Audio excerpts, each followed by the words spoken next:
Et bonjour, j'espère que vous allez bien. On se retrouve cette semaine avec mes favoris 2024. On va parler de skincare, des humains que j'ai aimé suivre sur les réseaux sociaux, de podcasts, de séries, de musique, mais aussi de trucs qui se mangent. Et je terminerai sûrement avec les petites mentions spéciales, c'est-à-dire qu'il n'y a pas vraiment de catégorie, mais des trucs que c'est impossible que je ne vous en parle pas. Vous aurez dans la barre d'infos et sur la barre de progression de la vidéo un petit sommaire, histoire de pouvoir éventuellement sauter d'une catégorie à l'autre, zapper ce qui peut-être ne vous intéresse pas.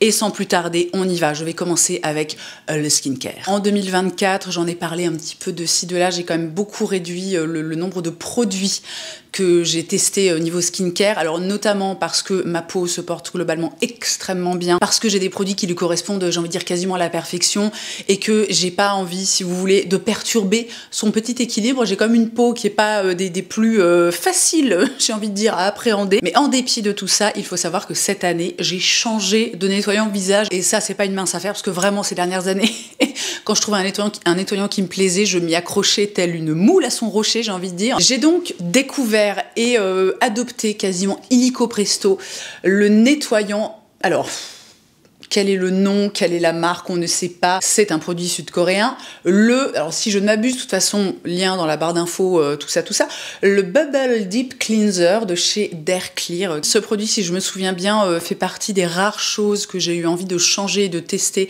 durant l'année. Et alors, coup de cœur immédiat. On est sur un produit qui sort sous forme d'une espèce de gelée assez épais. Alors, je sais pas si on peut dire une gelée. Enfin, si c'est une matière un peu... Bon, je vous ferai des inserts, parce que je n'arrive pas à décrire le truc, mais donc qui sort sous forme de gel, et quand tu l'appliques en fait sur ton visage préalablement humidifié, le truc se met à faire comme une espèce de mousse, à bubbler, quoi. Vous voyez ce que je veux dire? C'est un produit, si on a envie, qu'on peut laisser en fait finalement un petit peu poser pour vraiment profiter de cet effet bubble, vous voyez, vraiment nettoyage assez profond de la peau, ou alors qu'on peut juste vraiment utiliser comme un nettoyant classique, t'en mets dans tes mains, t'appliques sur ton visage, ça mousse, tu rinces et c'est plié, et vraiment ce nettoyant est génial. Premièrement, il nettoie extrêmement bien la peau. Alors je vous replace l'état de base de ma peau, histoire que vous ayez un petit peu le contexte. Moi, j'ai la peau normale, avec quand même une petite tendance à la sécheresse et à la déshydratation, bien que ce soit de moins en moins. Je suis sous trétinoïne, j'en suis à quoi, ma 3e année, je crois, donc j'ai pas une peau... ma peau se porte très bien. J'ai très peu de boutons et de problèmes comme ça. Enfin, j'en ai vraiment de moins en moins. Alors juste en ce moment, c'est un peu bizarre. Je me chope un peu des trucs comme ça, mais juste sur le menton. C'est très étrange, mais bon, dans l'absolu, ça me dérange pas plus que ça. J'ai la peau aussi, notamment à cause de la trétinoïne, qui est assez sensible et réactive, et j'ai quand même, en dépit de ma skincare très bien rodée, et une fois de plus de la trétinoïne, une peau en fait qui a tendance à être problématique, les pores qui se bouchent, des boutons, etc. Même si, vraiment, je le redis, ça arrive de moins en moins souvent. Il n'empêche que le soir, puisque là, c'est mon nettoyant du soir, j'ai besoin de quelque chose qui nettoie bien, mais qui ne va pas m'arracher la peau, me défracter complètement le film hydrolipidique. Et vraiment, ce produit est génial. Qui plus est, on est sur un truc mais qui est tellement économique.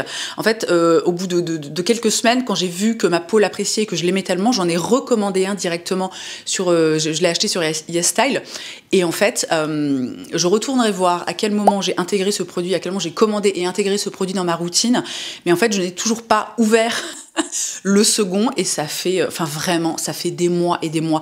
Il faut une mini quantité pour se nettoyer tout le visage, et même moi, la plupart du temps, j'ai assez pour nettoyer aussi mon buste, voire parfois le haut de mes épaules, tu vois. Donc vraiment, on est sur un produit qui est d'une, je vais inventer un mot, d'une économicité, mais pas croyable. C'était sans aucun doute dans mes favoris de l'année dernière, mais je suis obligée de placer ces 2 crèmes de chez Summer Fridays, dont je vous ai déjà parlé des milliards de fois. Nous avons donc la bleue, qui est la Rich Cushion Cream Ultra Plumping Moisturizer, et la rose, qui est la Cloud Dew, le gel cream moisturizer.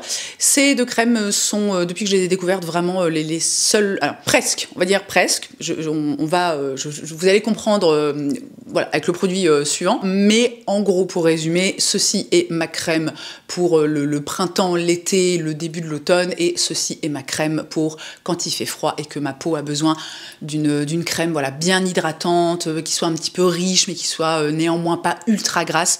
Vraiment, les formules de ces produits sont exceptionnelle. La Cloud Dew, on est vraiment sur un gel crème qui est hyper léger, qui apporte une hydratation absolument parfaite, j'ai envie de dire, à la peau. Alors sachant que, encore une fois, je le redis, j'ai pas la peau non plus qui est excessivement déshydratée. Je pense que j'ai la peau qui est déshydratée de façon somme toute assez classique. Ça pénètre hyper rapidement, ça ne laisse pas le moindre film gras et ça te laisse sur la peau une lumière, une espèce de glow comme ça, de dew, puisqu'elle s'appelle Cloud Dew, mais qui est absolument magnifique. Moi qui me maquille de moins en moins et surtout en été, j'ai tendance à quasiment pas me maquiller.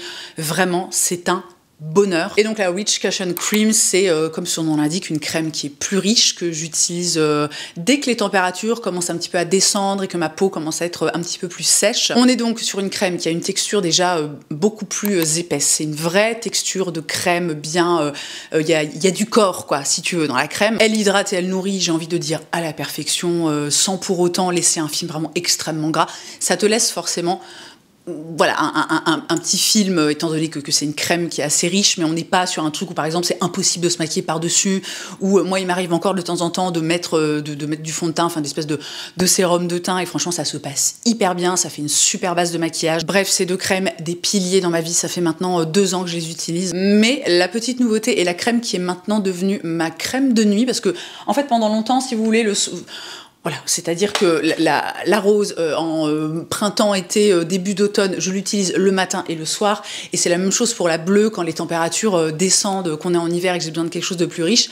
Mais il y a de ça quelques mois, j'ai eu envie de tester un produit dont mon amie Sonia parle, je veux dire, elle est dithyrambique à propos du truc depuis maintenant pas mal de temps. Il s'agit de la crème de nuit régénératrice suprême aux probiotiques et aux micro-ARN de lavande bio de chez Pierre Rico. Et alors, écoutez, j'ai eu un énorme coup de cœur pour cette crème. Pour la nuit, elle est absolument, génialissime. Alors là, pour le coup, on est sur une crème qui est, je trouve, quand même sensiblement plus riche que la Summer Fridays. La texture est très épaisse. Alors, j'irai pas jusqu'à dire qu'on est sur un beurre, mais tu sens que c'est une crème extrêmement riche, extrêmement enveloppante. Et alors, elle est trop bien. Alors, j'ai eu, puisque les produits Pierre Rico sont parfumés, alors j'ai eu beaucoup de mal franchement au départ avec l'odeur qui est vraiment très forte, j'ai envie de dire, qui ne reste pas forcément très longtemps sur le visage, mais moi, la plupart des produits que j'utilise en fait n'ont pas de parfum, donc dès que j'ai un produit avec du parfum, je suis très vite, c'est très vite un peu entêtant pour moi. Alors, il faut savoir que avec le temps, je me suis vraiment habituée, l'odeur ne me dérange plus du tout, mais je le mentionne quand même au cas où. Et alors vraiment, cette crème, mais elle est absolument fabuleuse. Tous les matins, je me réveille avec la peau mais ultra hydratée, nourrie, replumpée, c'est une merveille. Et ce qui est très intéressant quand même, l'air de rien, sachant que Pierre Rico fait très souvent des espèces de soldes, t'as toujours des promos, des codes, des cadeaux, des trucs pas possibles, tu vois, tu te demandes comment ils font pour gagner de l'argent. Donc elle est quand même, quand tu l'achètes en promo, mais je crois que même pas en promo, en fait beaucoup moins cher que la Summer Fridays, parce que la Summer Fridays, elle est à, je sais pas, le pot vaut 50 balles, un truc comme ça. Alors ça dure extrêmement longtemps, c'est un produit encore une fois qui est bien riche, etc. T'as pas besoin d'en utiliser 3 tonnes. Mais je me dis, si on peut un peu répartir différemment les dépenses, bah écoute, c'est pas mal, quoi. Et vraiment, cette crème, mais fabuleuse. Alors, vraiment, pour les peaux qui ont besoin d'être bien nourries, hein, je précise, si vous avez une peau, je sais pas, qui a tendance à être grasse, ou peut-être même ne serait-ce que mixte, enfin, quoi que je dis ça, mais Sonia a la peau mixte.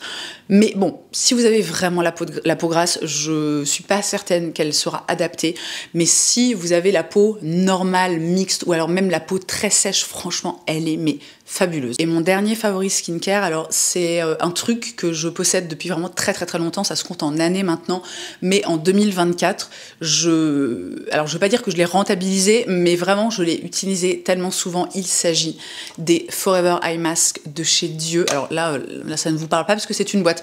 Les Forever Eye Mask de chez Dieu, qu'est-ce que c'est? Il s'agit tout simplement de petits patchs en silicone qu'on met sur le contour de ses yeux. Et alors vraiment, j'ai utilisé, je vais pas dire tous les jours, mais en fait en 2024 c'est vraiment devenu un réflexe, c'est vraiment rentré dans ma routine quotidienne, c'est-à-dire que le matin je mets mon contour des yeux et franchement je pense que quasiment la moitié du temps j'applique les patchs Dieu par-dessus. Le principe de ces patchs est très simple, c'est, si vous voulez, c'est un peu l'équivalent des patchs contour des yeux qu'on peut trouver par exemple chez les Coréens, mais ici ce sont des patchs qui sont réutilisables. Alors à l'infini, je sais pas, moi franchement je pense que ça fait 4 ans que je les ai, les trucs n'ont pas bougé, il n'y a pas un seul... On dirait vraiment qu'ils sont neufs, quoi. C'est incroyable la durabilité de ces produits. Et donc le principe est très simple, c'est des patchs en silicone. Donc tu mets ton contour des yeux habituel, tu les claques par-dessus et le silicone va faire... moi je donne souvent... c'est pas une image fabuleuse, mais je donne souvent l'image de l'étuve. En fait, le silicone va vraiment permettre aux produits qui se trouvent entre la peau et les patchs de pénétrer, mais tellement mieux que quand on applique juste en fait son contour des yeux comme ça vite fait et qu'après on continue sa journée ou qu'on se maquille par-dessus, ça te lisse aussi le contour des yeux. Alors c'est quelque chose qui est temporaire si tu veux, ça te lisse pas le contour des yeux à vie, hein. C'est juste, c'est une action mécanique si vous voulez, mais vraiment c'est trop bien, j'adore ces patchs. Quand je me réveille le matin, que j'ai le contour des yeux qui est un peu fripouille, tu vois, que je suis là, oh, les ridules, les trucs, je mets mon contour des yeux, je claque les patchs par-dessus et je les garde pas forcément, je les garde pas 45 minutes, tu vois, parfois c'est voilà, 5-10 minutes, un petit peu le temps que j'ai devant moi et franchement, c'est miraculeux. Alors, il y a maintenant plein d'autres marques qui ont lancé des patchs similaires. Moi, j'en avais acheté chez, le nom de la marque m'échappe, mais c'est une marque américaine et franchement, je trouve que ça n'a rien à voir. Ils sont beaucoup plus épais, ils sont beaucoup plus inconfortables. Ceux-là, vraiment, tu les mets, ils tiennent premièrement hyper bien, ils sont très fins, ils sont très confortables à porter. Alors après, si jamais vous avez testé d'autres marques, parce que ceux-ci, je me souviens plus combien ils coûtent, mais dans mes souvenirs, c'est pas donné, quoi. Il y en a peut-être des moins chers. Si vous avez testé d'autres patchs dans le genre, d'autres marques peut-être moins chères, n'hésitez pas à donner votre avis dans les commentaires, hein, ça peut toujours servir. Mais vraiment, ceux-là, je vais utiliser le mot des pépites. Je passe maintenant aux séries, et alors éventuellement vous allez vous dire mais où est passé le make-up? Alors depuis l'année dernière, les favoris make-up sont dans une vidéo à part, donc elle sortira potentiellement la semaine prochaine si tout se passe bien, donc c'est pour ça que je ne mentionne pas de make-up dans ces favoris, mais sachez qu'il y en a quand même quelques-uns et qu'on en parlera incessamment sous peu. Je passe donc directement aux séries. Alors une de mes... ça va être bizarre parce que c'est vraiment pas du tout une série récente, mais en fait, nous, on a commencé à la regarder en 2024 et alors le coup de cœur absolu. Donc on a commencé à regarder et on adore How I Met Your Mother. Alors vraiment, ça me fait rire parce que je pense que c'est un peu comme si je venais en 2024 vous dire oh, j'ai commencé à regarder Friends, c'est incroyable. Écoutez, on peut pas être sur tous les fronts, on peut pas tout regarder, on peut pas tout connaître. Et bref, pour le petit contexte, on a un ami qui est mais ultra supra méga fan de How I Met Your Mother. Ça fait des années qu'il nous dit mais regardez How I Met, regardez How I Met. Et nous on était là oui bah peut-être éventuellement pour le moment on regarde Friends pour la 56e fois. Il nous tannait et puis un jour on se retrouve, je pense qu'on termine Friends, on se retrouve un peu à court de petites sitcoms comme ça, de séries assez courtes à regarder et on se dit tu sais quoi, on va se lancer, on va essayer, ça coûte pas grand chose, la série est dispo sur Disney+, donc on commence à How I Met Your Mother. Alors c'est toujours un peu bizarre je trouve quand tu commences une série de ce style, donc une série qui est un peu, qui est très connue, qui est limite un petit peu mythique, parce que en fait, tu découvres des nouveaux personnages, des nouveaux environnements, et je sais que la bonne première moitié donc de la première saison, on regardait, mais je sais que moi, en tout cas personnellement, j'étais pas hyper emballée, quoi. J'étais là, oui, bon, c'est sympa, mais typiquement, ça ne vaut pas Friends. Eh bien écoutez, j'ai envie de vous dire que dans mon cœur, tout du moins là où on en est, parce que là on est à la saison 2, ça vaut totalement Friends. Alors c'est assez différent, même si encore une fois le format est similaire. On est sur une petite sitcom, on est sur une bande de potes, en plus ça se passe à New York. Je vous lis le petit résumé si jamais vous n'avez jamais entendu parler de How I Met Your Mother, que vous ne savez absolument pas de quoi qu'est-ce qu'il est question dans la série. La série débute en 2030 lorsque Ted Mosby raconte à ses 2 enfants comment il a rencontré leur mère, d'où le titre de la série How I Met Your Mother, ce qui veut dire comment j'ai rencontré ta mère, si jamais vous ne bitez pas un mot d'anglais. Il se remémore ses jeunes années et le pilote fait place aux souvenirs de Ted en 2005 où il apprend que son meilleur ami Marshall Eriksen va demander à Lily Aldrin de l'épouser. Ted se demande quand est-ce qu'il rencontrera sa future épouse et c'est ainsi que commence l'incroyable et très longue histoire de Ted jusqu'à sa rencontre avec la fameuse mère des enfants. Pour essayer de la faire courte, parce que je vois que je suis déjà à 20 minutes de tournage, comment vous dire, c'est une série qui est hyper agréable à regarder, qui est très rafraîchissante. C'est franchement hyper drôle. Les personnages sont mais méga attachants. Une des personnages principales, c'est Alyson Hannigan. Alyson Hannigan, c'est ça? Attendez, j'ai un doute. Totalement Alyson Hannigan, qui est bien évidemment mondialement connue pour son rôle de Willow dans Buffy contre les vampires. Et aussi, vraiment, comment ne pas le citer, son personnage est incroyable. Neil Patrick Harris, qui incarne le personnage de Barney, qui... Alors, éventuellement, peut-être je vous préviens, au départ, je trouve que le personnage de Barney est absolument détestable, mais vous me direz, si vous avez déjà regardé la série, comment vous vous sentez par rapport à ce personnage. Mais alors moi, je trouve que vraiment, tu apprends à l'aimer, mais tellement fort, et à l'apprécier. C'est comme un personnage, mais qui est fabuleux, quoi, et je sais pas...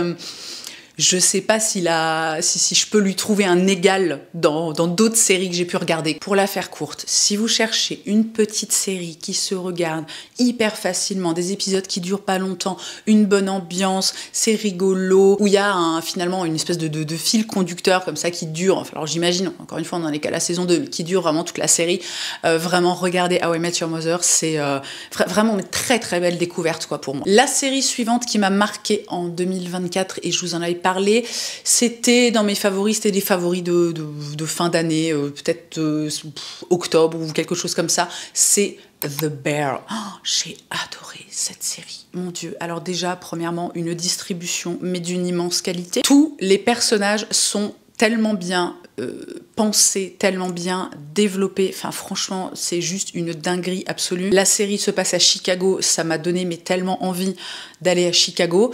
C'est une série... Alors, je vais vous lire quand même le petit résumé si vous ne connaissez absolument pas. Un jeune cuisinier, le jeune cuisinier en question étant incarné par Jeremy Allen White, qui a travaillé dans les meilleurs restaurants gastronomiques du pays, retourne au bercail et retrouve la grisaille de Chicago pour reprendre la sandwicherie de son frère. Donc vraiment, la série débute comme ça. On retrouve...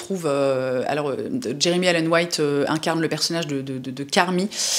Dans The Bear, on découvre vraiment un restaurant, une sandwicherie, un univers ultra chaotique. Je me souviens avoir été tellement marquée par ce premier épisode où ça part, mais dans tous les sens. C'est ultra bruyant, enfin, c'est un bordel pas possible.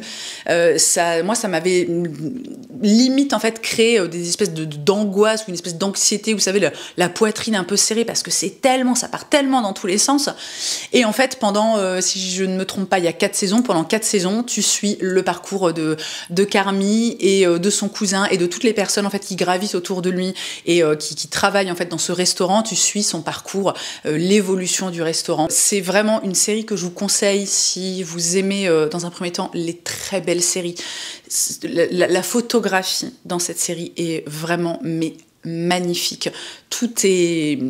Oh là là, je sais même pas comment exprimer le truc, mais vraiment, c'est une série qui est très, très, très, très belle et très, très réussie visuellement. Si vous aimez la cuisine, vous allez adorer cette série parce que donc, ça se passe quand même...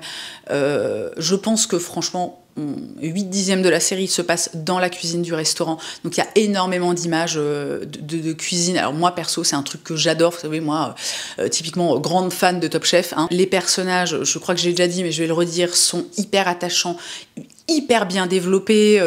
L'histoire, enfin franchement c'est une œuvre d'art cette série. Alors j'ai été... c'est quelle saison ?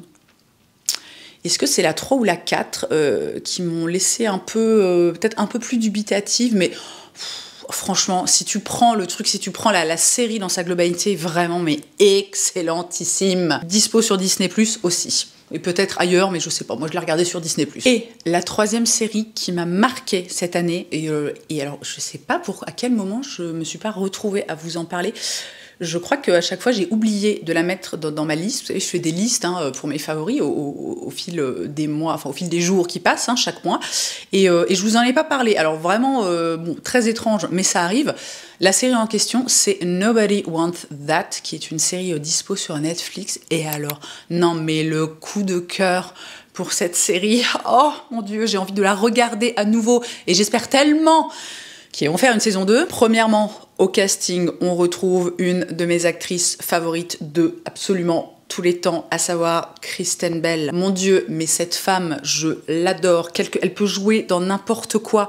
Je suis, mais... Oh là là, oh, mais ça, j'ai envie que ce soit mon amie. Vous voyez ce que je veux dire ?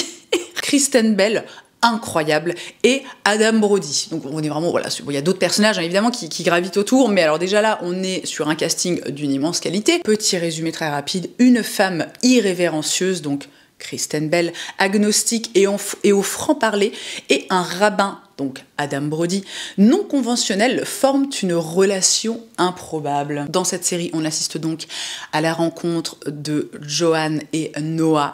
Et quand j'en ai parlé autour de moi, la façon dont j'ai présenté le truc, c'est que c'est vraiment une série qui est pétrie de clichés.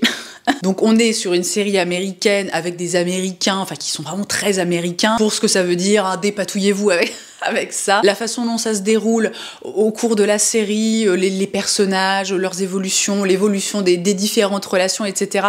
C'est tellement prévisible. Et en règle générale, moi quand c'est un peu trop cliché ou un peu trop évident, j'ai envie de dire, il y a toujours un petit truc qui me dérange un peu, bien que c'est vraiment ce que je dis à chaque fois. Moi je suis très bon public, il y a très peu de choses que vraiment je n'apprécie pas ou qui vont me bloquer pour regarder un film ou une série. Mais là en fait, bizarrement, j'ai trouvé que ça passait mais trop bien. C'est une série qui est... c'est une belle série, en fait c'est une série qui parle d'amour, qui parle de différence, qui parle de relations humaines. J'ai adoré cette série, je vous la recommande vraiment. Vous avez envie de regarder un truc good vibe, mais foncez quoi, c'est une petite pépite. Deuxième fois que j'utilise le mot dans la vidéo. Je vous propose maintenant de faire un petit interlude nourriture. Alors ça c'est un truc auquel j'ai réfléchi il y a vraiment pas longtemps, parce que je sais plus si c'était sur Instagram ou sur YouTube, il y a l'une d'entre vous qui m'a laissé un commentaire ou qui m'a envoyé un DM en disant oh là là, j'espère vraiment qu'il y aura des favoris de trucs qui se mangent dans tes favoris 2024. L'année dernière j'avais dû faire ça, éventuellement j'avais dû vous parler des chips goût crème et oignon. Mais je suis plus certaine. Enfin bref, toujours est-il que du coup j'ai un petit peu réfléchi. Quelles sont les choses que j'ai le plus aimé manger en 2024 ? Alors premièrement, alors on va vraiment être dans un truc extrêmement random, mais les knackis végés de chez Erta. J'ai découvert ça, je me souviens, l'été 2023, on était en vacances avec des amis et on était allés faire les courses, hein, parce qu'on était dans une maison, etc., tous ensemble. Et je sais pas pourquoi, il me semble que je suis avec quelqu'un qui me dit « Ah, tu devrais peut-être essayer ça, ça pourrait te plaire, tout ça. » Et il faut savoir que moi je ne mange, je suis végétarienne depuis, j'ai 38 ans, ça fait 25 ans, quoi, si vous voulez. Et j'ai jamais été très fan de viande. C'est pas quelque chose que j'aime. J'ai jamais beaucoup aimé. Qu'importe en fait le type de viande, il y avait très peu de viande que j'appréciais et que j'avais sincèrement envie de manger. Donc bon, les knackis, si vous voulez, alors je sais pas si du temps, donc quand j'étais gamine, de l'époque où je mangeais de la viande, je suis même pas sûre que j'avais déjà dû en manger, mais je me dis, tu sais quoi, vas-y, on essaye. Et alors, non, mais la découverte de l'année, vraiment de la vie. J'adore ces saucisses. Alors, j'ai jamais trop regardé ce qu'il y a dedans, mais je suis pas certaine, honnêtement, que ce soit dramatique niveau composition. Mais ces saucisses mangées avec de la moutarde, mais c'est ma passion. Il ne se passe pas une semaine sans que j'en mange, et plusieurs fois par semaine. À chaque fois, je m'en fais 2. Et vraiment, je suis méga fan de ce truc. Et surtout, ce que je tiens à dire, c'est que moi, en 2024, alors si vous avez suivi, vous savez que on m'a diagnostiqué un trouble dysphorique menstruel, et que ça fait donc maintenant plusieurs mois que je prends la pilule en continu et que donc je n'ai plus de cycle.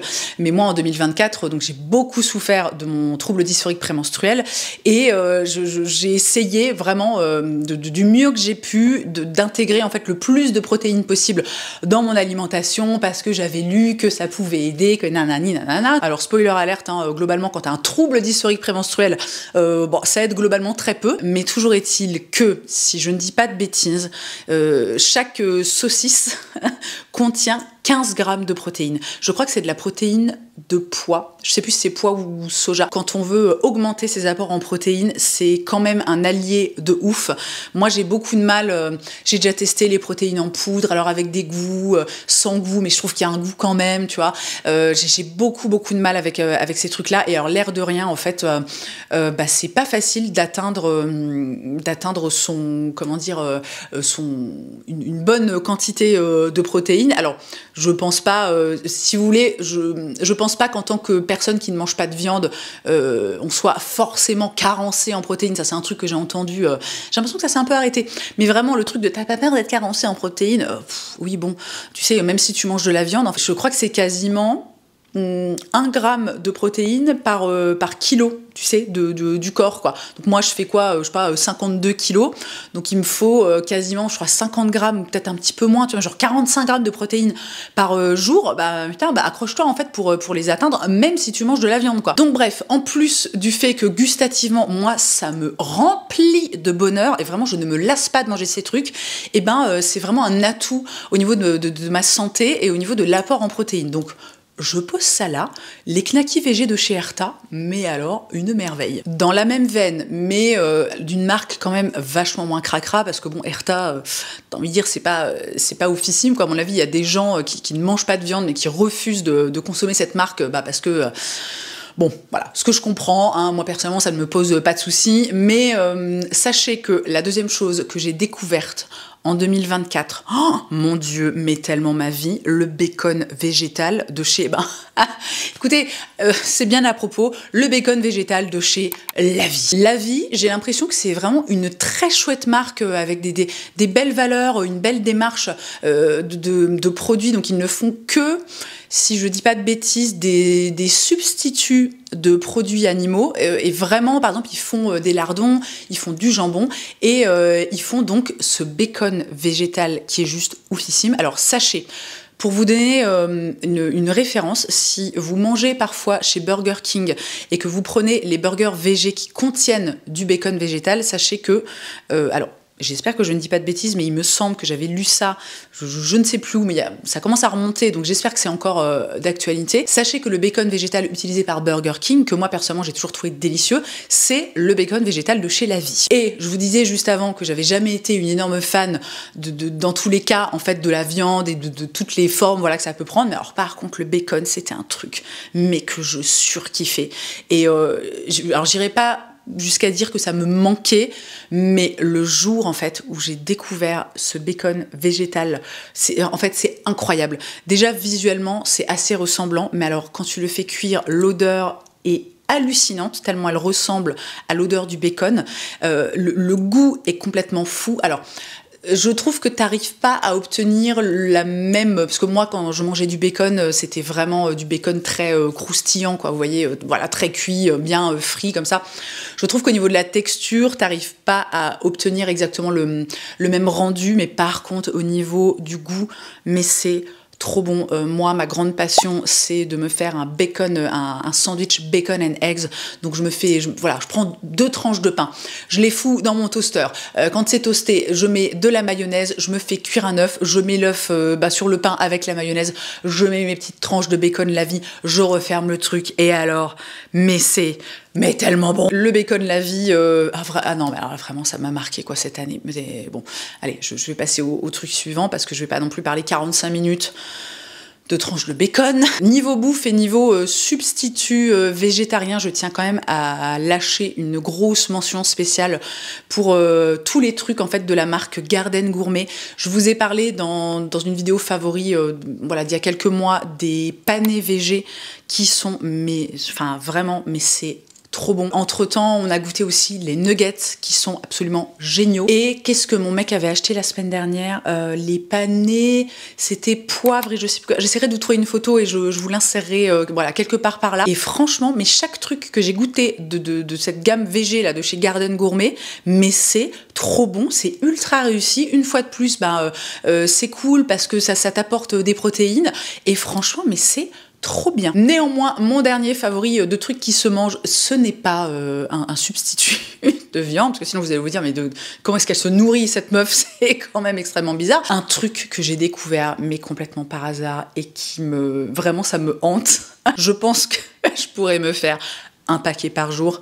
Les petits beurres comté AOP et poivre noir de Madagascar de chez Michel et Augustin. Je vous ai gardé exprès le petit paquet pour pouvoir vous montrer. Alors bon, j'ai le paquet est vide, hein, clairement, mais alors ça, vous voyez les petits beurres, et ben en fait ces trucs apéro, c'est des mini petits beurres, mais ils sont assez épais.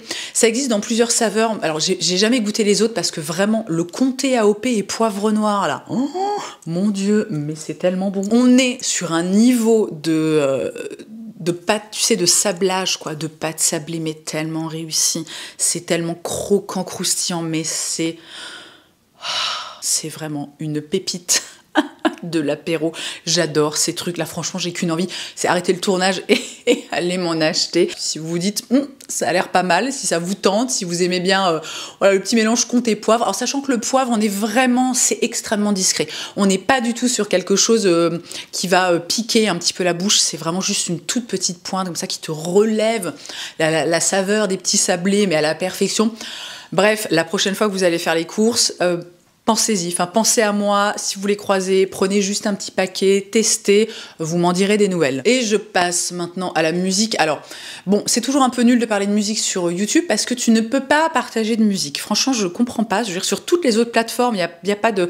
Enfin, je sais pas. Bon, après, on respecte le truc. Alors, si techniquement, je peux partager de la musique, mais par contre, ma vidéo va se faire striker. Éventuellement, elle sera indisponible dans certains pays. Donc, on va éviter un artiste dont je vais vous parler et qui a eu un impact en fait sur ma vie, mais beaucoup plus important que n'importe quel autre. Enfin, je ne sais pas comment formuler le truc, mais bon, vous allez comprendre. L'artiste en question, c'est Mammoth. Alors plus exactement, c'est Mammoth WVH. Mammoth WVH, c'est un groupe dont le leader, le chanteur est Wolfgang Van Halen. Mon frère me parle depuis des années de ce groupe. Il me dit, écoute Mammoth, c'est trop bien, est-ce que t'as écouté Mammoth? Et je sais pas pourquoi, à chaque fois j'étais là, en fait je zappais complètement et j'avais jamais donné sa chance à cet artiste, à ce groupe, sachant que pourtant mon frère et moi on a des goûts musicaux qui sont assez similaires et en règle générale quand il aime quelque chose, c'est quelque chose que j'aime aussi. Au printemps 2024, alors je ne me souviens plus pourquoi, mais je me dis, si, je me souviens. On découvre l'affiche du Hellfest 2024 et il s'avère que Mammoth est programmé au Hellfest. Donc là, je me dis, à un moment, il va quand même falloir que j'écoute parce que ça se trouve, tu vois, ce serait con en fait que j'écoute pas, que j'aille pas forcément le voir en me disant, ouais, je connais pas, j'y vais pas. Si ça se trouve, je louperais un truc de ouf. Donc je me mets à écouter Mammoth et alors vraiment, ça n'a pas fait de pli. Je suis tombée complètement amoureuse, mais en un claquement de doigts. À l'heure actuelle, ils ont 2 albums que je trouve assez différents. Le premier album, c'est le premier que j'ai écouté.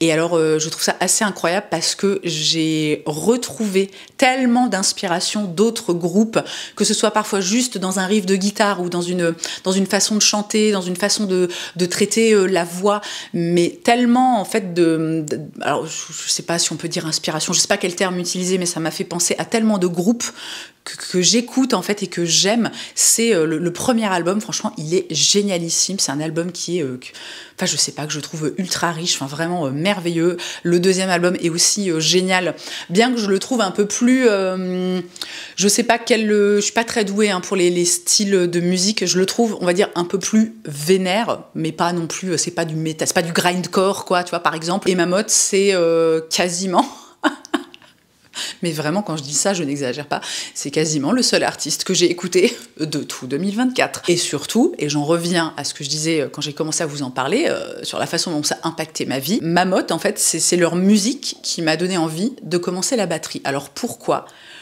Je n'en ai absolument aucune idée. Mais je me souviens très nettement, quand j'ai écouté le premier album, le premier morceau qui s'appelle Mr. Head, où la batterie est... c'est absolument pas un truc de fou. Mais j'ai l'impression, en fait, moi, mon analyse, c'est que dans Mammoth, la batterie est je trouve qu'elle est très mise en avant. Je sais pas comment expliquer. Je suis pas une professeure, je suis pas très douée pour parler de musique. C'est vraiment juste une espèce de ressenti, une espèce d'analyse comme ça que j'ai réussi à faire vite fait, en me demandant mais en fait pourquoi en écoutant Mammoth t'as soudainement eu envie de faire de la batterie. Et ben je pense que c'est parce que parce que la batterie est genre vraiment impeccable. Le batteur est excellentissime et elle est mise en avant d'une façon, elle ressort d'une manière où avec d'autres groupes, d'autres artistes, en fait, ça m'avait jamais touché autant, quoi. Et donc en 2024, vous le savez peut-être pas, mais j'ai commencé à prendre des cours de batterie. Alors j'ai mis un petit peu de temps quand même avant de me lancer, notamment parce que si vous voulez, niveau temps libre, alors je sais pas, les cours en soi c'est pas un problème. Enfin, j'ai 1 heure par semaine, c'est pas très problématique. Mais par contre, le temps libre pour m'entraîner, enfin pour jouer de la batterie, pour pratiquer ce nouvel instrument, si vous voulez, c'est vraiment pas facile. Mais c'est pas grave parce que je fais vraiment, si vous voulez, j'ai décidé d'apprendre la batterie mais sans aucune pression. Je le fais vraiment parce que moi j'aime apprendre de nouvelles choses, que je trouve ça hyper cool, que ça m'apporte de la joie et aussi de la satisfaction, parce que l'air de rien, donc ça fait maintenant, j'ai commencé je crois au mois de septembre, ça fait donc 3-4 mois que je fais de la batterie et j'arrive à jouer des trucs et franchement c'est trop génial. Au niveau, vous savez, du boost d'estime de soi, de l'estime de soi, c'est vraiment super cool. Non mais quelle loose, je viens de manger un petit bout de pain parce que j'ai pas encore mangé, puis j'avais pas envie de tomber dans les vapes pendant le tournage, et donc j'ai vérifié que j'avais pas la moitié de mon bout de pain coincé dans l'appareil, et en fait j'avais juste, c'est pas la première fois que ça me fait ça, parfois quand je bois mon café il y a vraiment des tout petits grains de café, tu sais, qui se mettent dans le café, et en fait j'en avais un juste là. Donc écoutez, je suis navrée, ça fait sûrement 1 demi-heure que vous me voyez avec un truc dans les dents, ainsi va la vie, qu'est-ce que vous voulez que je vous dise. On était où, je crois que oui, j'en étais à la batterie, et à quel point en fait ça te fait un boost d'estime de soi, parce que pour moi la batterie ça me semblait quelque chose de complètement inaccessible. J'avais ce discours en fait hyper classique de oui mais moi je suis pas capable de faire un truc différent avec mes pieds et mes mains, ou avec un truc différent avec chaque main, etc. Et en fait il s'avère que, alors bon, on va pas rentrer dans les éventuellement on en reparlera une autre fois, mais en fait il s'avère que ça ne fonctionne pas comme ça, tu vois. Donc bref, tout ça pour dire, la batterie, ça peut être aussi dans mes favoris, parce que vraiment je suis hyper contente. Et alors Mammoth, mais oh là là, allez écouter Mammoth, vraiment. J'essaierai de penser, le jour où sort cette vidéo sur YouTube, j'essaierai de penser éventuellement vous faire un petit top 3 sur Instagram. Donc n'hésitez pas, si vous voulez jeter une oreille et savoir quels sont mes morceaux, enfin parmi mes morceaux préférés, n'hésitez pas à venir me rejoindre sur Instagram, c'est @Colline. Voilà, tu peux pas te tromper. Je passe maintenant au podcast. Alors là, je passerai quand même assez rapidement, notamment parce que si vous êtes des habitués des vidéos favoris, j'en ai parlé à chaque fois dans une vidéo favori au cours de l'année, mais je tenais quand même à les rementionner dans cette vidéo, parce que là on est vraiment sur la vidéo, le wrap-up, tu vois, comme on dit dans le Kentucky. En parlant du Kentucky, un de mes podcasts préférés en 2024, ça a été 50 States. C'est un podcast qui en fait au final a une 2e saison, mais dans la première saison, il y a 50 épisodes, et chaque épisode est dédié à un état des États-Unis d'Amérique. C'est des épisodes qui font 20-30 minutes, je crois, et franchement c'est trop cool, t'apprends énormément de choses sur l'histoire des États-Unis et donc de chaque État. C'est trop bien réalisé, c'est rigolo, t'as plein de... Enfin franchement ce podcast est génialissime, et il s'avère qu'ils ont décidé, alors c'était peut-être déjà prévu, mais en fait il y a une 2e saison qui est en cours, où ils continuent à parler des États-Unis. Alors on écoute un peu moins parce que il y a quand même un axe qui est assez, je dirais qui est assez politique, mais vraiment la première saison, si vous aimez les États-Unis, si vous avez envie d'apprendre des tas de petites anecdotes sur les différents États, franchement c'est vraiment un super podcast. Nous avons ensuite le podcast d'une de mes collègues de YouTube, une de mes collègues même de réseaux sociaux, aka Marielle du blog de Neroli. Marielle, si tu passes par là, je te salue bien bas. Et Marielle, alors là c'est là, ça fait quoi? Quand est-ce qu'elle a commencé ça? Bon, je ne me souviens plus, mais je pense que elle a commencé ça en 2024, un podcast qui s'intitule Moralité. Et alors, mais j'adore ce podcast. Je ne loupe je ne loupe aucun épisode, mais j'écoute pas forcément toutes les semaines, puisque les épisodes sortent tous les lundis matin. Alors, moralité, comment je vous décris ça? Donc, c'est un podcast dont l'hôte est donc Marielle. Elle est toute seule, elle a absolument pas d'invité. Chaque épisode a un thème. Attendez, je vais vous donner des exemples, ce sera un petit peu plus parlant. Où es-tu? Je sais. Pourquoi je le trouve pas? Je le trouve pas. Ah si, il est là. Chaque podcast a un thème. Je vais vous donner le thème de celui qui est sorti par exemple il y a 3 jours, mais entre parenthèses, mauvaise résolution. Alors je l'ai pas encore écouté celui-ci. Par exemple, l'épisode numéro 47, c'est quel beau métier vous faites. Il faut savoir que Marielle a été pendant très longtemps, elle est infirmière, alors elle n'exerce plus pour le moment. Et donc dans cet épisode, je me souviens, elle raconte des tas d'anecdotes liées à son métier d'infirmière. On a par exemple l'épisode 40, la playlist de ma vie, où là, elle parle en fait de morceaux, de chansons qui sont importantes pour elle. Dans l'épisode précédent, qui s'intitule Le beurre et l'argent du beurre, c'est hyper intéressant parce qu'elle parle en fait de l'influence, un peu des coulisses, comme elle le dit dans la description, de ses dérives, de ses aspects problématiques, etc., mais pas que. Et donc c'est plein de petits sujets comme ça, où il n'y a pas de fil conducteur, mais c'est simplement des sujets, j'imagine, qui l'inspirent, qu'elle a envie d'aborder.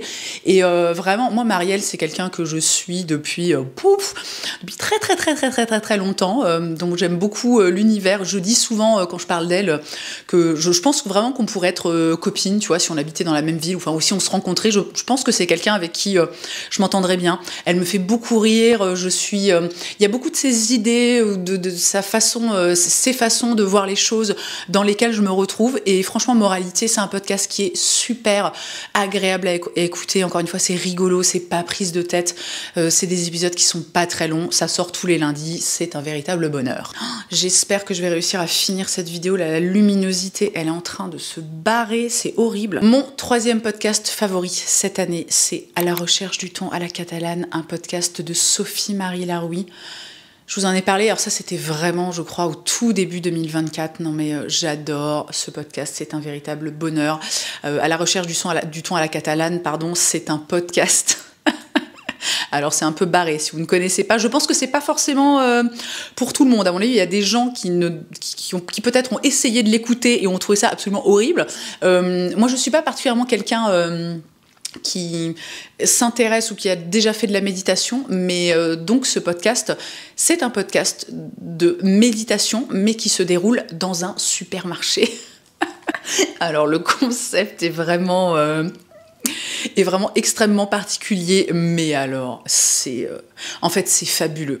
Sophie-Marie Laroui, moi je suis fan de cette femme depuis extrêmement longtemps. Globalement, dès qu'elle fait quelque chose, un livre, une série, un podcast, je suis à fond de balle. Je l'adore, elle me fait énormément rire, mais elle a aussi une sensibilité, en fait une façon, un regard qu'elle pose sur les choses, sur le monde, une manière de raconter qui je trouve est vraiment unique.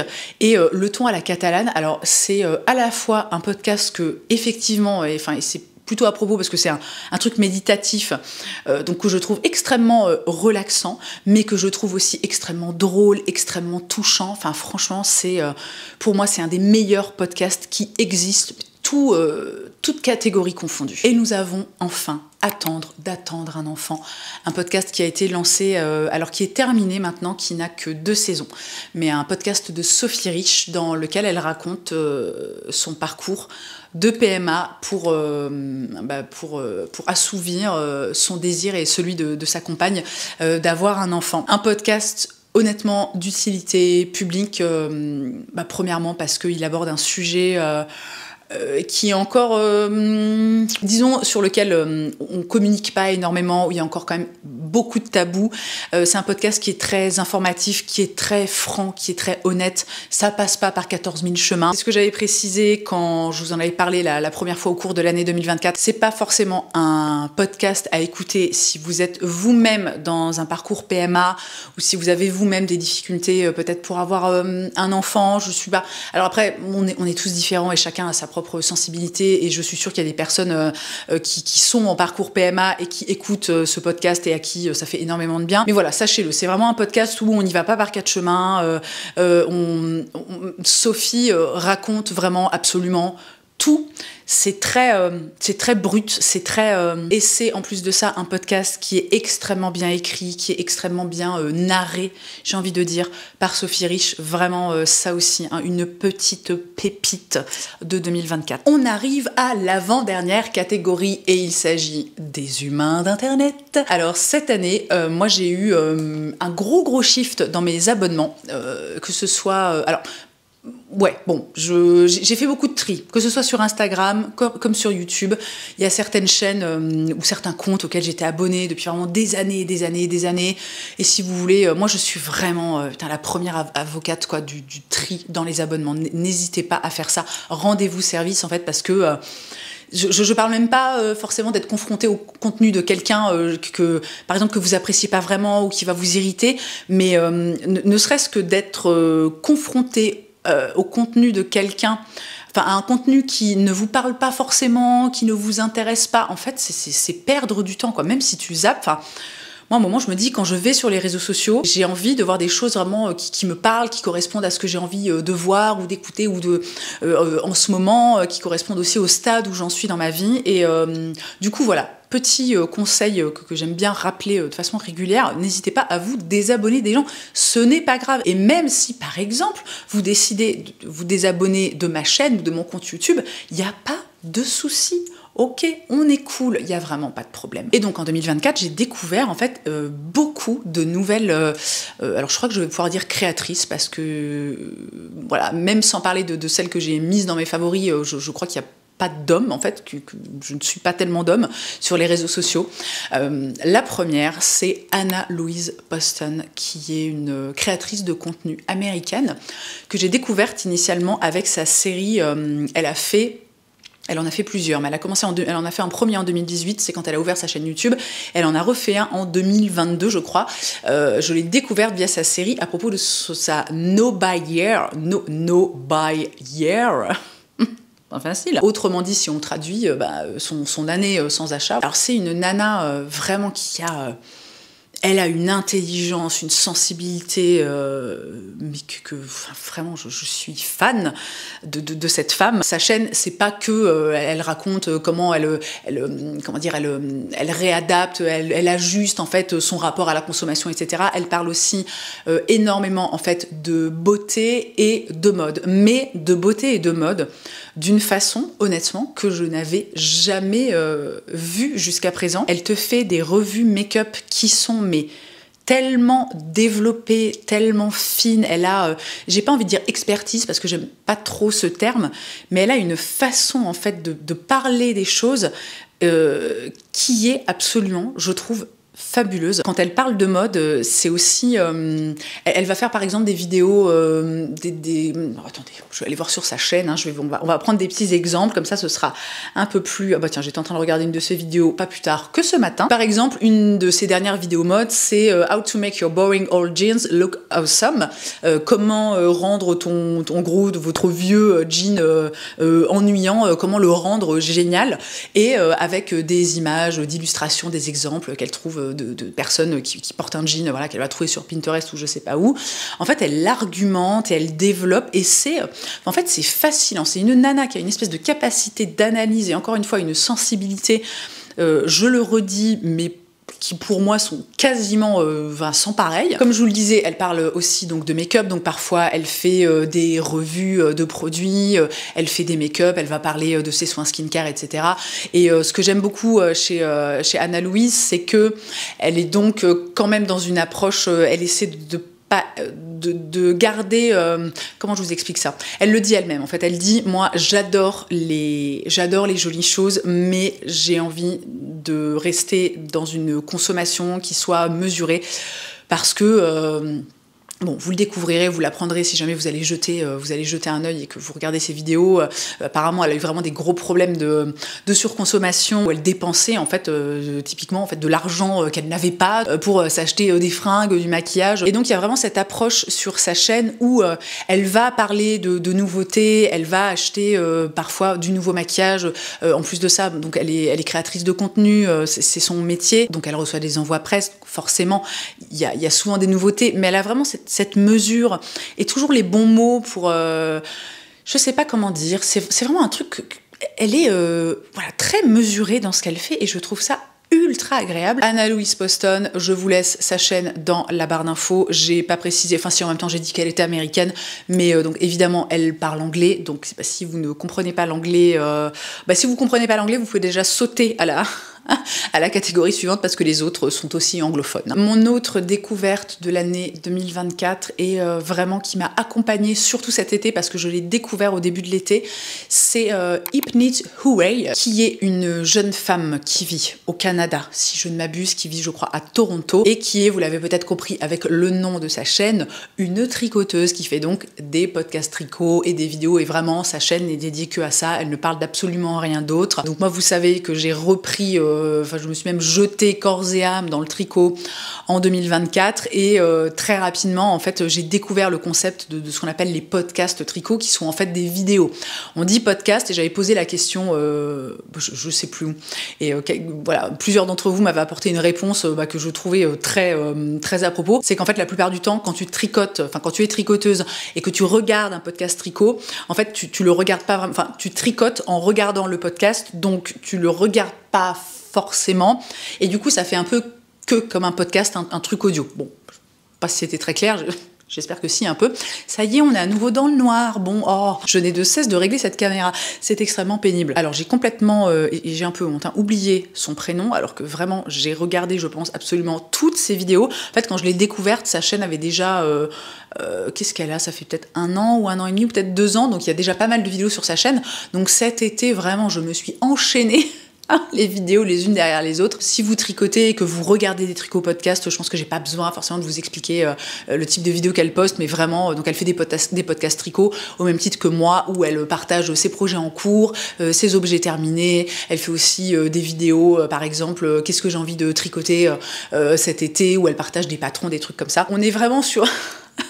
ces vidéos extrêmement niche, mais en fait j'adore cette nana parce que déjà j'aime beaucoup ce qu'elle tricote.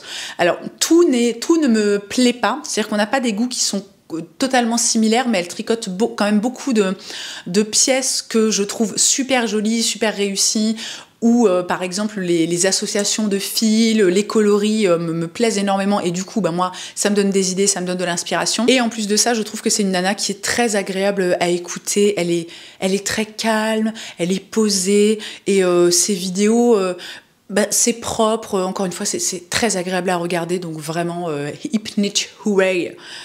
Voilà, je vais faire un cœur avec mes mains. Et la troisième et dernière personne que j'ai découverte en 2024 et que vraiment j'avais trop envie de mettre dans mes favoris, c'est Céline de la chaîne Woothy by Céline. Et là encore, on est sur un podcast, sur une chaîne 100% tricot. Écoutez, ça ne s'invente pas. Encore une fois, on est sur un truc très classique, des podcasts tricot, des sélections de patrons pour telle ou telle saison. Elle fait aussi quand même de temps en temps des vlogs, mais qui restent quand même vachement axés autour du tricot. Céline, pareil, c'est une jeune femme, je pense qu'elle a largement moins de 30 ans, je pense. Elle est italienne et elle vit en Angleterre, si je ne m'abuse. Je la trouve mais tellement... Elle est rafraîchissante. En fait, alors c'est une personnalité très différente de... comment elle s'appelle? Je ne sais plus comment s'appelle la nana de Hypnit Huey, mais vraiment elles ont des personnalités très différentes. Céline, elle est un peu plus... alors c'est pas pétillant, mais elle est peut-être un peu plus extravertie, je sais pas si on peut dire ça comme ça. Pour le coup, dans ce qu'elle tricote, alors j'adore pas tout, il y a même quand même pas mal de choses où... Typiquement, c'est des patrons, des projets que je ne tricoterai jamais. Les coloris aussi, on n'a pas forcément les mêmes goûts, j'ai envie de dire. Mais par contre, moi, je suis vraiment attachée à sa personnalité. Elle est toute pétillante, toute pimpante, hyper fraîche. Elle est hyper enthousiaste. Enfin, c'est vraiment super agréable de regarder ses vidéos. Moi, je passe toujours un super bon moment, bien que ce soit extrêmement niche. Mais si ça vous intéresse, je vous laisserai sa chaîne dans la barre d'infos. Honnêtement, je crois que je vais terminer cette vidéo un autre jour parce que là, je ne peux pas descendre plus bas dans mes réglages, dans l'ouverture de mon objectif. Je veux dire, sinon, c'est l'image va être, enfin, ça va être infernal. Et en même temps, bah là, c'est déjà vraiment, on est dans le noir, c'est horrible.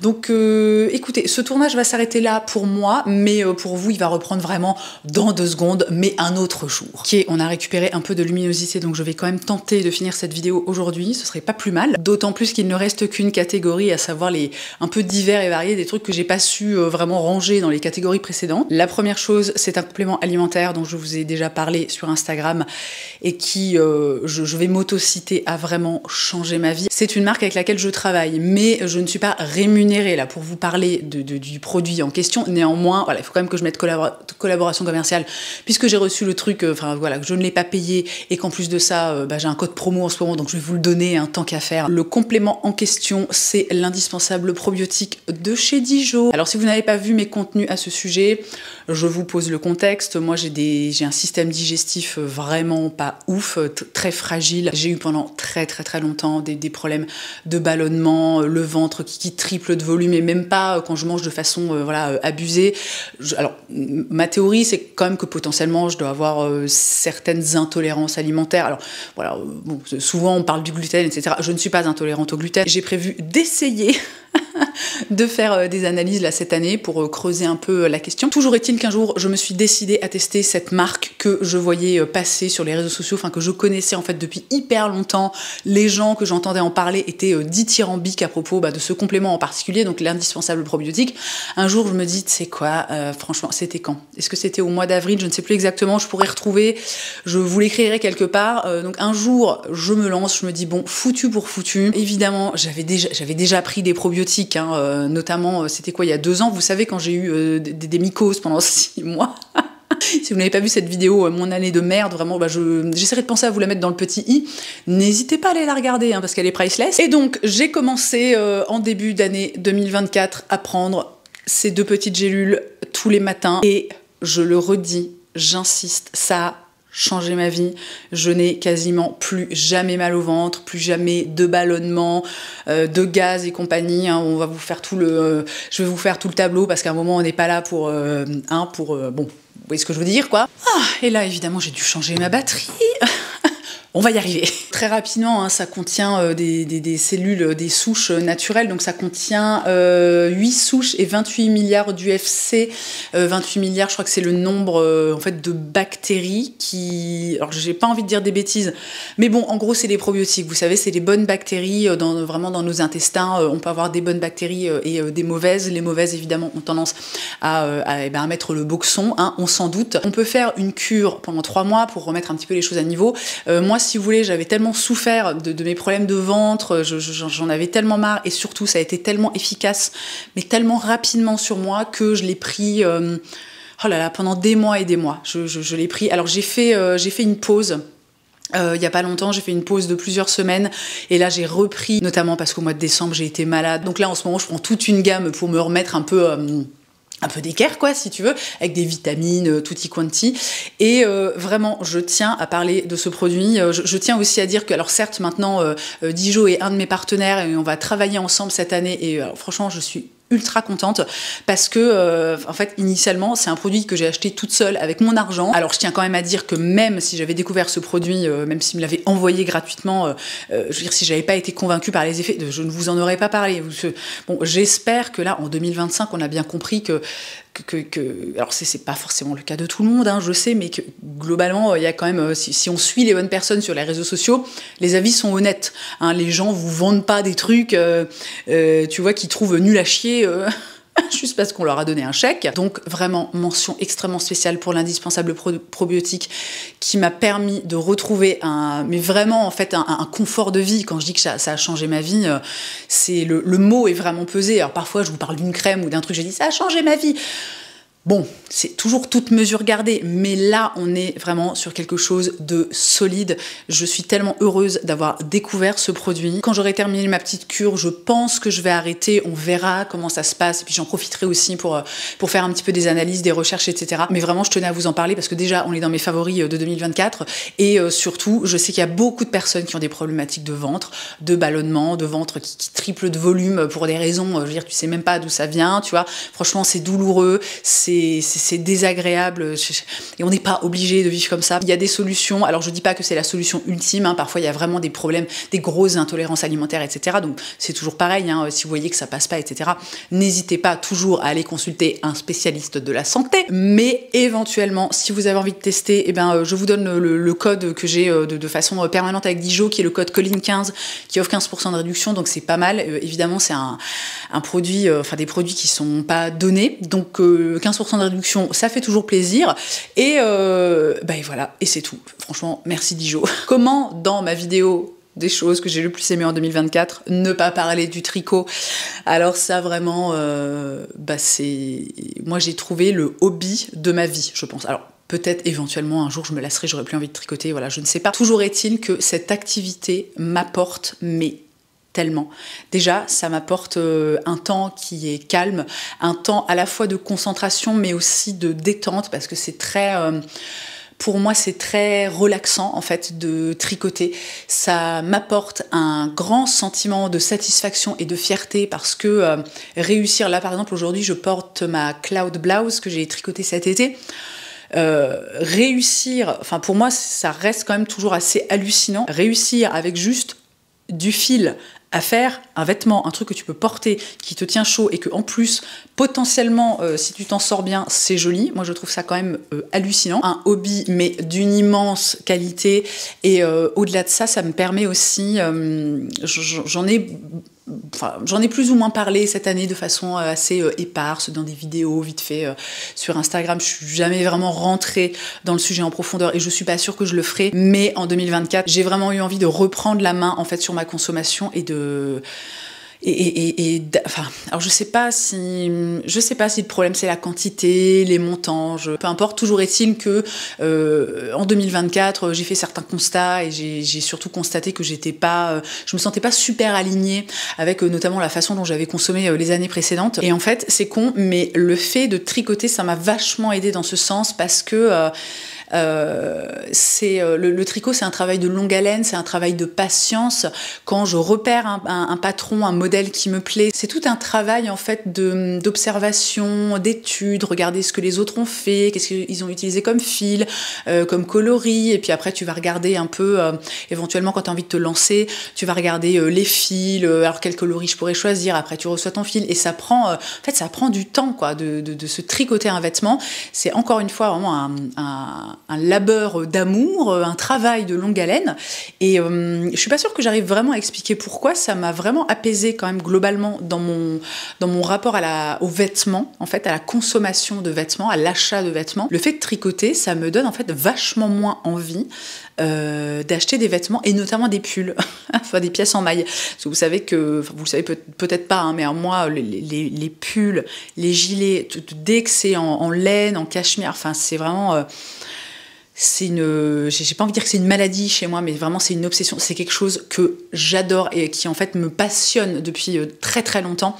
Et ça a quand même un peu mis le frein là-dessus, parce que putain, non mais le nombre de pulls que j'ai, et c'est même pas j'achète tout et n'importe quoi et c'est des trucs que je porte jamais et compagnie, c'est vraiment des pièces qui sont sublimes, que j'adore, mais j'en ai, alors je sais pas si j'en ai beaucoup trop, mais j'en ai vraiment beaucoup, tu vois. Alors vous allez dire bah oui, mais en même temps t'en tricotes donc ça en rajoute. Mais pour moi, c'est pas le même process. Vous voyez, quand je me tricote un pull ou une écharpe ou un truc comme ça, ouais, ça n'a rien à voir, quoi. Enfin, si, ça a à voir dans le sens où, à la fin, t'as aussi, que tu l'achètes ou que tu le tricotes, t'as aussi un pull, un bonnet ou un truc comme ça. Mais bref, ça a beaucoup impacté cette partie, en fait, de ma vie, ce truc qui me dérange un petit peu. Et franchement, je suis tellement heureuse. En plus de ça, voilà, c'est trop cool c'est ce que je disais. Alors, je sais pas s'il sera déjà sorti au moment où vous verrez cette vidéo, mais je fais donc en plus maintenant des vidéos bonus sur ma chaîne où je parle de tricot, et le fait premièrement de voir l'accueil réservé à ces vidéos, c'est-à-dire que c'est comme des vidéos où il y a beaucoup de commentaires, où le nombre de vues étonnamment et quand même enfin tout à fait correct, tu vois. Moi je me dis ouais, je vais faire 10 000 vues, alors dans l'absolu je m'en fous, tu vois, c'est pas pour les vues, moi c'est vraiment pour parler de tricot, pour échanger avec vous, pour échanger avec d'autres personnes passionnées de tricot, quoi. Mais ouais, franchement c'est trop cool, ça me fait trop de bien. J'adore tourner ces vidéos, j'adore parler de tricot, j'adore échanger avec vous, j'apprends énormément. Et c'est, je trouve, en fait c'est toute une nouvelle un peu communauté que je découvre et franchement c'est trop bien. Et enfin, l'ultime favori de 2024. Ah mon Dieu, c'était extrêmement long. Il s'agit de mon journal, qu'on peut aussi appeler un junk journal. Ça, je vous en ai parlé dans mes favoris de novembre, si je ne m'abuse, donc c'est assez récent, je ne vais pas m'étaler sur le sujet.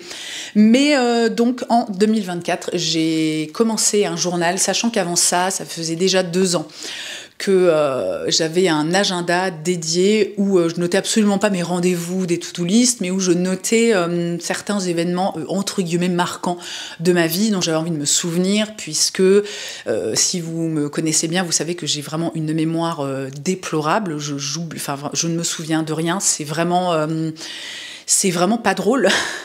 Même si là je ris, mais c'est un petit peu nerveux. Et c'est vraiment quelque chose qui me fait peur et que j'aime pas du tout. Et je déteste en fait ne pas réussir à me souvenir de certains événements de ma vie, des trucs heureux, des moments que j'ai pu passer avec mes proches, mes amis, ma famille. Je trouve ça absolument terrible. Et donc ça faisait déjà 2 ans que j'avais cet agenda dans lequel j'avais tendance alors juste en fait à écrire des choses. Parfois je faisais des petits dessins, parfois je collais des petits trucs, je sais pas, je dis n'importe quoi, des tickets de concert ou de cinéma, des choses comme ça. Et en fait, j'ai découvert en cette fin d'année 2024 le concept du junk journal, qu'on peut aussi un peu appeler scrapbooking. Enfin, c'est toujours de toute façon un petit peu flou, quoi. C'est concept, j'ai envie de dire, mais la façon dont moi je fais les choses, c'est que globalement dans mon journal, je me fais des espèces de récap par semaine. Donc chaque semaine, je vais récupérer des petites choses, des petits papiers, des prospectus. Encore une fois, par exemple, si je vais au cinéma, je vais garder les places de cinéma. Si je mange un truc qui me fait plaisir, je vais garder l'emballage. Donc plein de petits machins comme ça qui vont me permettre en fait de décorer mes pages. J'imprime aussi, si j'en ai, des photos, et après je me fais je me fais une espèce de page avec plein de trucs, plein d'infos, des petits papiers, des stickers, des trucs. Très souvent aussi, alors soit je rajoute une petite enveloppe, soit je sais pas, si je colle une carte sur une page, à l'arrière de la carte, je vais écrire, donc vraiment en fait comme une entrée de journal, quoi. Donc je vais raconter ma semaine, voilà. Alors je rentre, comment dire, on n'est pas vraiment, on est un peu dans le concept du journal intime, mais j'écris pas des pages et des pages, quoi. J'essaie d'aller un petit peu à l'essentiel. Si j'ai ressenti des choses particulières, des très grandes joies ou peut-être des tristesses ou des choses du genre, je vais aussi avoir tendance à les écrire, mais ça reste quand même assez concis. Je suis fan de mon journal, je suis hyper contente de le voir se remplir. C'est vraiment quelque chose qui est rentré dans mon quotidien, en fait, dans ma routine. C'est-à-dire que maintenant, tous les dimanches soirs ou au pire les lundis matins, je me pose avec mon journal, avec tous les trucs que j'ai récupérés de la semaine passée, et je me fais ma page. C'est vraiment un moment de déconnexion où encore une fois je fais des choses avec mes mains. Alors je compte aussi, et d'ailleurs j'en ai fait une, je vais vous la montrer. Ah oui, alors non, quand même, celle-là, je vous la montre. J'ai fait, attendez, je fais comme ça. J'ai fait une page où j'ai récupéré plein de trucs de mon calendrier de l'Avent, puisque cette année, j'avais pris un calendrier de l'Avent à la mère de famille, qui était en collab avec l'illustratrice Anouk Ricard. Et il était tellement mignon, tellement beau. Quand je l'ai, quand est arrivé le 24 décembre et que j'ai ouvert la dernière case, j'ai pas pu me résoudre à le jeter. Donc là, pareil, tout simplement, j'avais envie de garder un souvenir, donc j'ai découpé toutes les petites parties que j'aimais bien. Je me suis fait une petite page comme ça, et une autre page que j'ai faite qui est pas dans ce thème de, en gros, résumé de semaine. C'est une page avec la recette du gâteau absolument parfait que j'ai découverte il y a de ça un peu plus d'1 an. La recette que j'utilise pour faire les gâteaux d'anniversaire de mes enfants, hein, sachez-le. Ça, je lui ai dédié un petit reel sur Instagram, et pareil, en fait, c'est cool, c'est cool de garder une trace, de passer un petit peu de temps, de se donner un petit peu de mal pour faire une jolie page sur, par exemple, une recette qui vous a plu. Et en vrai, tu peux faire peux faire des pages sur tout et n'importe quoi. Moi, j'ai prévu, par exemple, de faire une page avec les choses que je kiffe manger en ce moment. C'est aussi notamment pour ça que j'ai gardé l'emballage des petits beurres, là, Michel et Augustin, parce que je vais découper le truc et je vais me faire une page juste en fait pour me souvenir qu'à une époque de ma vie, j'ai adoré manger ce truc. Là, je l'ai commencé il y a pas très longtemps, c'était il y a il y a 2 mois, je pense. Mais je pense que quand tu t'es fait toute une année de journal, quand tu reviens au début, ça doit être... Enfin, j'ai hâte en fait d'avoir cette sensation, de retourner au début de mon journal, de me dire purée, il y a un an, c'est vrai, j'ai fait ça, j'étais avec telle personne, ah, j'avais mangé ça, c'était trop bien, j'avais fait telle activité, j'ai vu tel concert, je sais pas quoi, tu vois. Et vraiment, je vous le conseille. Alors encore une fois, c'est pas obligé de prendre cette forme-là, parce que c'est vrai que c'est un peu... moi, en règle générale, le dimanche soir, ça peut me prendre 1 heure, tu vois. Alors bon, c'est du temps que je prends. Avant ça, quand mon fils était couché, par exemple, je regardais des vidéos sur YouTube, et ben maintenant, à la place, je fais ça, tu vois. Mais ça peut être aussi beaucoup plus rapide, on n'est pas obligé d'y mettre autant, en fait, de temps et d'énergie. Et ça y est, j'ai terminé cette vidéo des favoris de 2024. Maintenant, il va falloir que je m'accroche pour le montage. J'espère que vous aurez passé un bon moment, que ça vous aura permis de faire de jolies découvertes, que ça vous aura inspiré, peut-être envie aussi de tester ou d'apprendre de nouvelles choses. Si vous avez passé un bon moment, n'oubliez pas de laisser un petit pouce en l'air, laissez aussi un petit commentaire. Tiens, si vous avez tenu jusqu'à la fin de la vidéo, qu'est-ce qu'on va mettre comme emoji dans les commentaires? Vous savez quoi, mettez allez, un petit emoji licorne. Pourquoi pas? C'est mignon, les licornes, on aime bien, c'est coloré, c'est sympa. Si vous avez envie de me voir de façon plus régulière, vous pouvez me retrouver bien évidemment sur Instagram. Et dans tous les cas, merci d'avoir passé ce moment avec moi. Je vous souhaite une très belle journée, je vous embrasse et je vous dis à jeudi prochain. Et oui, j'ai changé la fin de l'outro, j'espère que vous ne serez pas trop perturbés.